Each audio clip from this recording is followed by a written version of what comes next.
Naquela época, né, sem querer entregar muito idade, Ah, naquela época seus pais, com limitação de língua, etc., conseguiram, né, correr atrás disso, pesquisar isso, e principalmente botar na cabeça que a acupuntura não deve funcionar e vou fazer outra coisa que não a acupuntura. Ou você chegou a fazer acupuntura no Brasil também? No Brasil, não.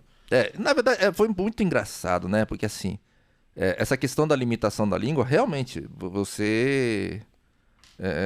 dá até agonia ver os pais, né? Porque quando você tem 10 anos, 9, 10 anos, você entende tudo. Dá uma agonia ver eles tentando fazer alguma coisa sabe, e não conseguindo avançar por dificuldade de comunicação, né? De acesso e tudo mais. Então, às vezes eu ia na consulta médica, claramente eu com 9, 10 anos, que recém estava aprendendo português, entendia tudo e eles não. Entendi. Né? Fica até aquela coisa chata, né? Porque, por exemplo, se fosse numa família normal, na Coreia ou aqui no Brasil, que entende a língua, provavelmente quando vai conversar com o médico, a criança até deixando um pouco de lado para não ter que ouvir todas as histórias. Sim. Só que no seu caso você tinha que ouvir meio que para poder traduzir e filtrar já para eles. Então. Para eles decidirem. Entendi. Vou dar um exemplo. Teve uma consulta importante. Falar assim, olha, se você não fizer isso, você vai ter um problema tão grave na coluna que vai ter que ir para cirurgia. E você vai ter que, assim, por mim, eu já faria agora. Por exemplo, o médico falava isso. Eu tinha que falar isso para eles. Entendi. E imagina também a cara do médico falando tudo isso e percebendo que quem vai entender tudo isso é a criança, não os pais. Então, assim, E você traduzia correto ou você pensava, nossa, eu não quero fazer cirurgia não, já vou falar que não precisa, já traduzia manipulado. Eu não manipulava, né? Porque eu sabia que qualquer informação nesse sentido falsa, por mais que eu não quisesse, poderia me prejudicar, né? Então, assim, eu não fazia manipulação, mas assim, é uma situação bem delicada. E lógico, você acha que os pais não percebem toda essa circunstância difícil? Né? Lógico, né? Então assim, é muito complexo isso, essa questão do imigrante realmente é muito complexo, principalmente quando tem um filho, uma criança com uma necessidade médica, né? Imagina você indo agora para um país que você não fala a língua e seu filho... É muito fácil você se imaginar nessa situação, porque você é pai, né? É muito fácil, então assim, é muito complicada a situação para o imigrante, né?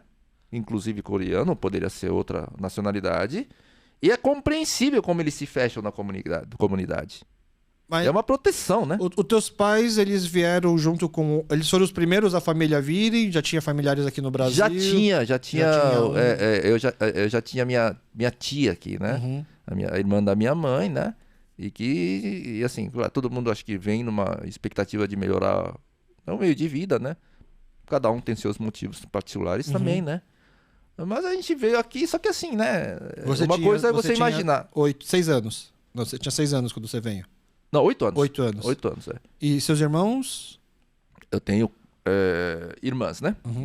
Minhas irmãs, tenho 3 irmãs mais velhas e uma mais nova, né? Então, enfim. Entendi. Então, 8 anos já é uma idade, assim... Você já tem muita coisa já formada a bagagem, e você então teve que vir com 8 anos para cá, além das dificuldades, limitações para locomoção, etc., ainda tinha problema da língua também. Sem dúvida, só que o problema da língua, depois de um ano, acabou. Mas você foi para uma escola igual todo mundo? Igual todo mundo, o primeiro dia foi cruel. Então... Só que assim, eu tive uma circunstância muito interessante. Quando a gente se mudou para uma rua que não tinha quase movimento de carro. E era uma rua bem residencial. E a molecada, os vizinhos na época, brincavam na rua. E assim, aí é que tá. Aí é que aconteceu uma coisa bem interessante. A molecada descobriu que eu morava lá e começaram a me chamar para brincar espontaneamente. Entendi. Nenhum momento te deixaram de lado. Me deixaram de lado ou não quiseram chamar porque é deficiente, nada disso.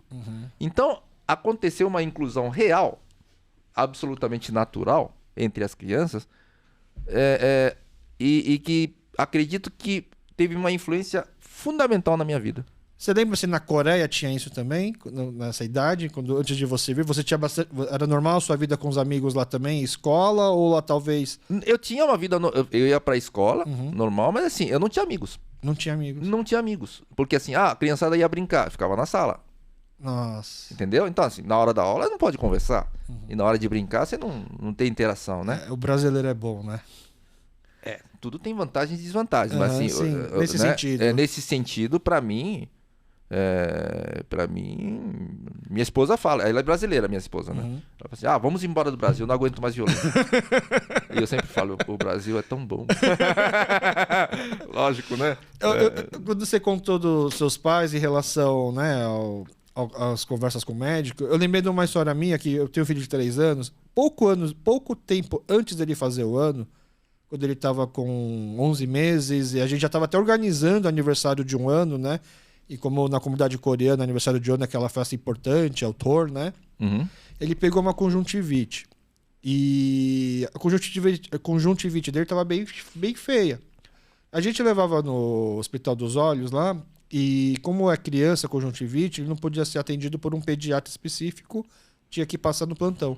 Sempre que a gente ia lá, ele tinha que ir todo dia no plantão do Hospital dos Olhos para fazer uma análise de como está a córnea, como tá, se está tendo alguma lesão, né, nos olhos.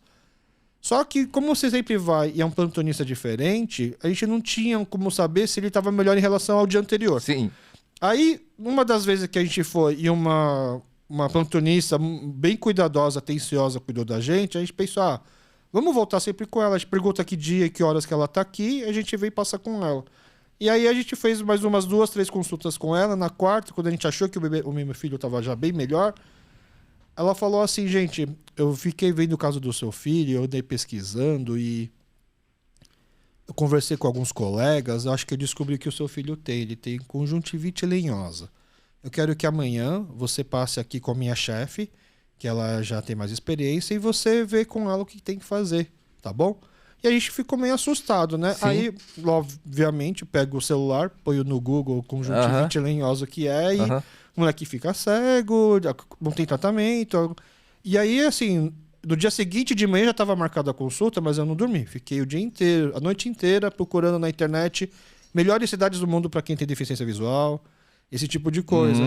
E aí, no final das contas, a gente foi, graças a Deus, não era nada. A própria chefe dela tava, assim, super brava com a atitude que a plantonista teve de soltar uma notícia dessa sem saber direito o que era, né? Pesquisa primeiro você, né? Mas, sim, eu vivi durante 10 horas, assim, um drama, agonia, né? Claro, que eu fiquei imaginando. Aí fiquei imaginando também, né, em relação meus pais, né? Quando muda pra cá, pro Brasil, a gente fez durante muito tempo, já criança, esse papel de tradutor e intérprete, né? Então, queira ou não, a gente acaba tendo que amadurecer um pouco antes da hora em relação a alguns assuntos. Sim, né? sim.